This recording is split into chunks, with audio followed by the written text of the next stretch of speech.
Bom dia, princesas do Senhor! Estamos aqui para nossa aula 2 sobre os ventos do Espírito. Na aula passada nós falamos sobre os ventos do Espírito com base no livro de Ezequiel 37. E vou reler para vocês para nós relembrarmos, para nós podermos entrar no conteúdo de hoje. E a palavra diz assim: então o Eterno me ordenou, profetiza agora o Espírito, profetiza ao Filho do Homem. E invocando Ruach, o sopro de vida, dizendo, assim diz Yahvé, o Senhor Deus.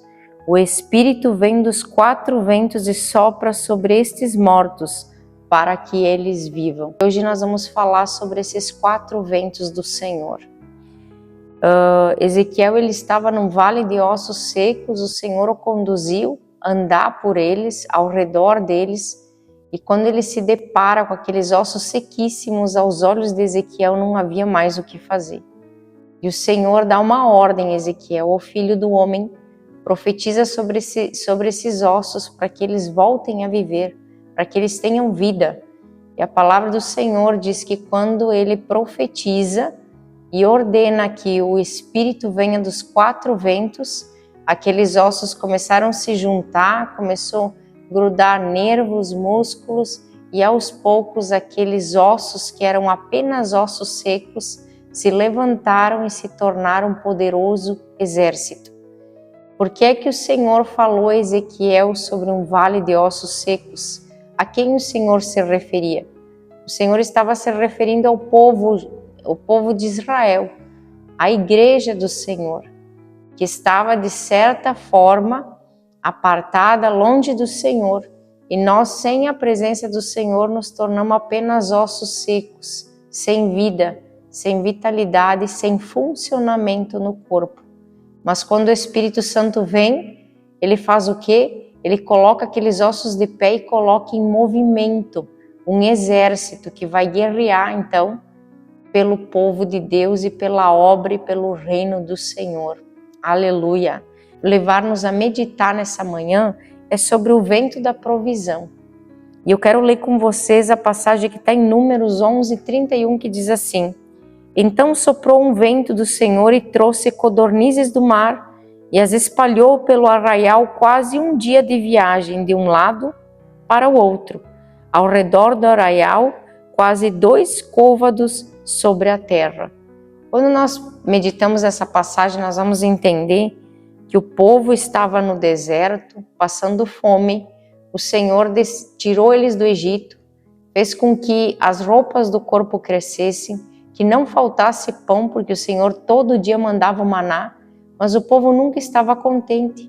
Então eles começam a murmurar que agora eles queriam comer carne, não só pão.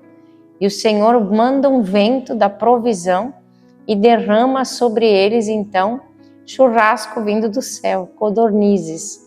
E o nosso Deus, ele continua sendo o mesmo.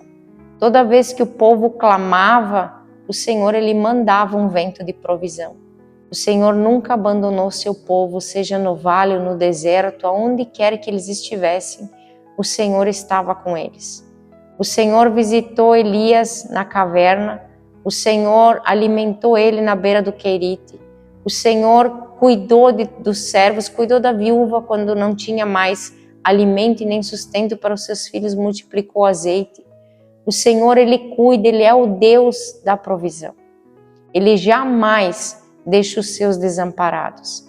Eu quero te dizer nessa manhã que não importa o tamanho da tua necessidade, tu tens o Deus que é o dono do ouro e da prata, o Deus que tudo pode e que Ele pode determinar bênção sobre a tua vida e só Ele pode. Então confia, entrega os teus caminhos no Senhor e quando você começar a profetizar, esses 4 ventos soprarão e o vento da provisão chegará até tua casa, teu trabalho, tua família, os teus filhos, trazendo renovo. Aleluia! O segundo vento que eu quero falar nessa manhã é sobre o vento do livramento. E para isso eu quero ler o livro de Êxodos, capítulo 14, que diz assim: então Moisés estendeu a sua mão sobre o mar, E o Senhor o fez retirar o mar por um forte vento oriental durante toda aquela noite. E o mar tornou-se em seco e as águas foram partidas. Você imagina agora o povo fugindo do Egito e de repente eles chegam num determinado ponto, o mar está à frente e atrás do faraó com seu exército para matar o povo. Para onde eles iriam a não ser olhar para os céus e começar a clamar ao Senhor?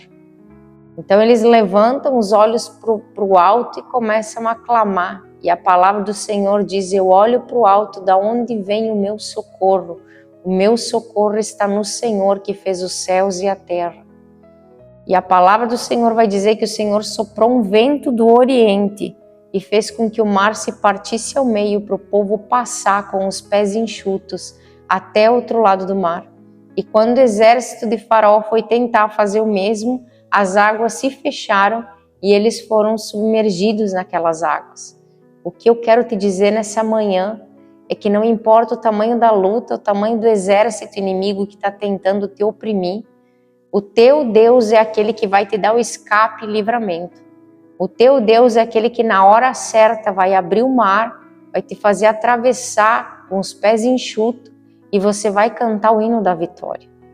O teu Deus é aquele que jamais vai te deixar encurralado em alguma situação sem que você prove do livramento que vem do Senhor.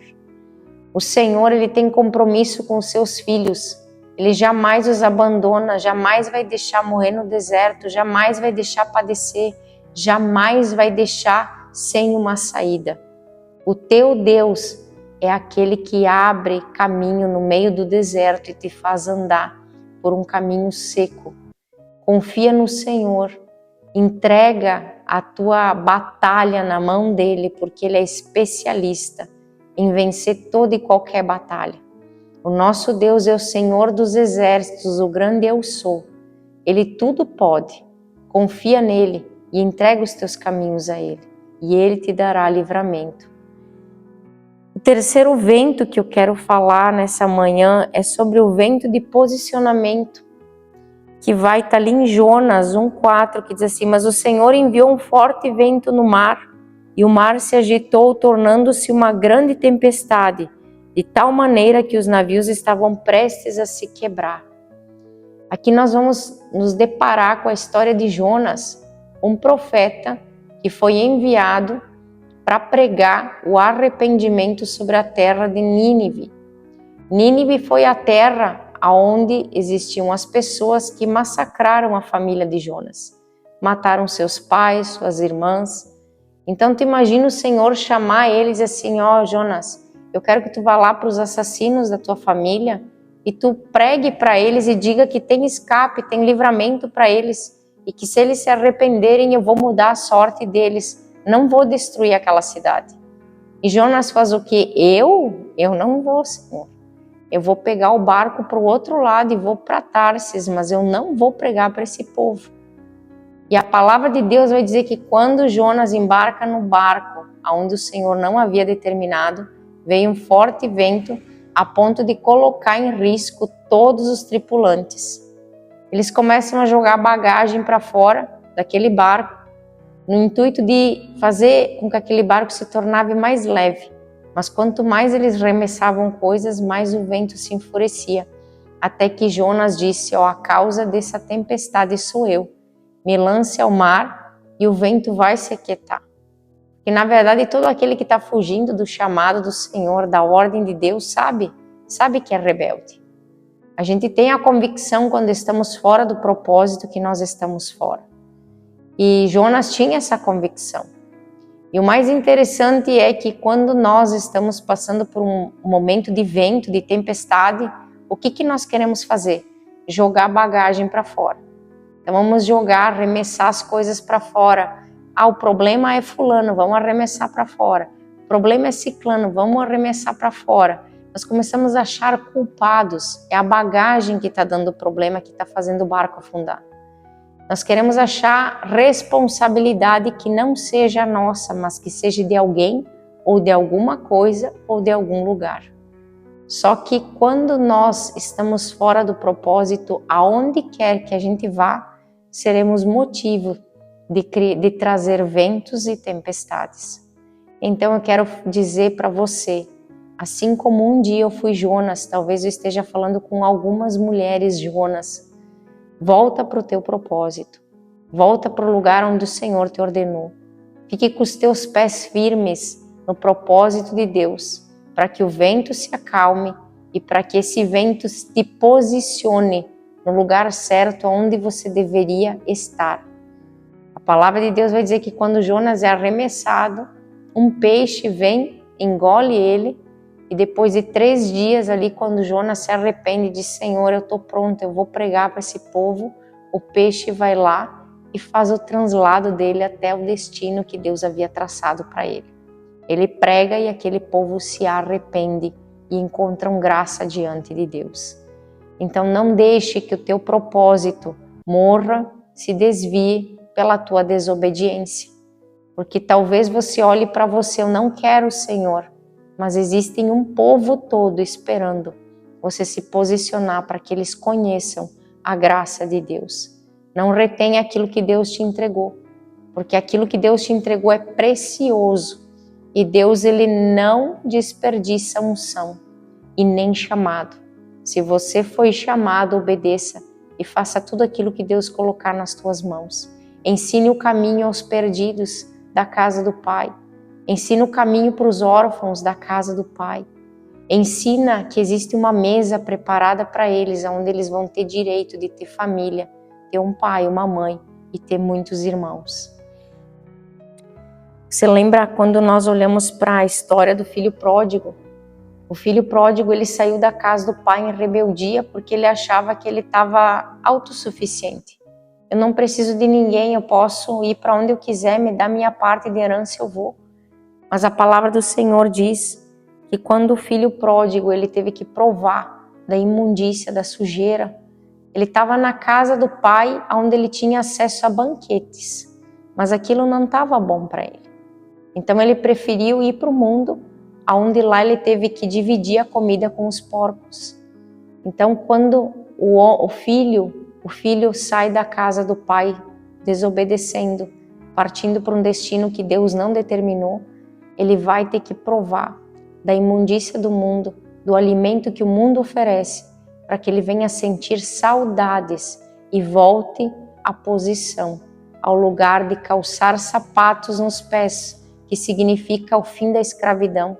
Recebeu o anel de Selá, que significa autoridade do reino, e as vestes limpas, que significa que está sendo reposicionado à condição de filho. Amém, glória a Deus. E por último, eu quero falar do vento que tira os nossos planos e coloca os planos de Deus. Sabe que muitas vezes nós passamos por situações que nós não estamos esperando na nossa vida. De repente é um divórcio que ninguém esperava, uma porta de emprego que se fecha, um diagnóstico médico, um filho com problema, dificuldades, tantas coisas que acontecem do dia para a noite na nossa vida e que nós não esperamos. Aquilo vem e tira os alicerces dos nossos pés, nos desestabiliza. Por quê? Porque nós sempre queremos ter o controle nas nossas mãos. E quando nós não dependemos de Deus, mas no nosso braço, Deus ele permite situações, porque no momento da fragilidade, quando você não consegue mais com o teu braço, para onde tu vai? Só vou te fazer essa pergunta. Para quem tu clama quando o teu braço não consegue mais? Você olha para o alto como fez Davi, clama por socorro dos céus. E é isso que Deus quer de nós, a dependência nele. Por isso que muitas vezes o Senhor manda um vento que vai fazer com que tire os nossos planos e coloque os dele na nossa vida. Que é nós voltarmos à posição de filho e dependência de um pai que é justo, que é poderoso.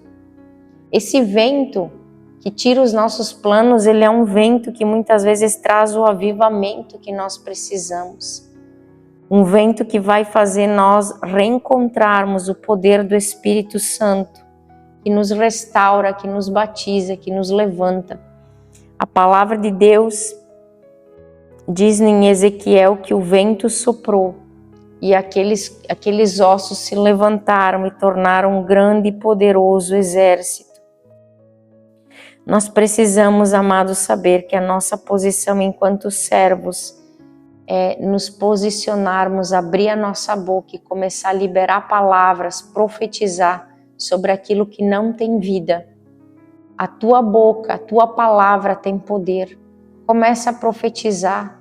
Se você tem um problema na tua vida, ao invés de murmurar, e você só vai alimentar o problema, comece a declarar: Senhor, eu profetizo vitória. Senhor, eu profetizo portas abertas. Senhor, eu não aceito esse diagnóstico médico. Senhor, é o médico dos médicos. Senhor, eu declaro, eu profetizo a cura sobre a minha vida, sobre a minha casa. Comece a profetizar sobre teus filhos, teu casamento, teu trabalho. Abençoa. A tua boca e as tuas palavras têm poder no reino do Senhor. A palavra de Deus diz que em Salmo 104:4, Ele fez os seus mensageiros como o vento e os seus servos como fogo flamejante. Você é como um vento, você é mensageiro do Senhor, então o Senhor está te igualando a um vento e a um fogo flamejante. Deixa o Senhor te usar, levar o fogo para os lugares que estão áridos, sem vida, frios, sem a presença dEle, e que você seja esse vento que vai trazer renovo, que vai fazer com que a tua vida seja reposicionada diante do Senhor. Confia nele e o Senhor vai fazer todas as coisas sobre a tua casa e sobre teu lar. O Senhor nesse dia está nos ensinando: se levanta e comece a profetizar. Aonde não havia vida, o Senhor vai soprar vida. Os 4 ventos do Espírito estão soprando nessa hora sobre a tua casa, sobre a tua vida, sobre a tua descendência, sobre o teu trabalho. Vai haver barulho, vai haver rebuliço, mas vai haver transformação, em nome de Jesus. Amadas, eu desejo que essa palavra tenha tocado o profundo do teu coração e que você se levante nessa hora como uma profetisa e comece a declarar palavras de vida sobre a tua casa e os teus filhos e o teu esposo, em nome de Jesus.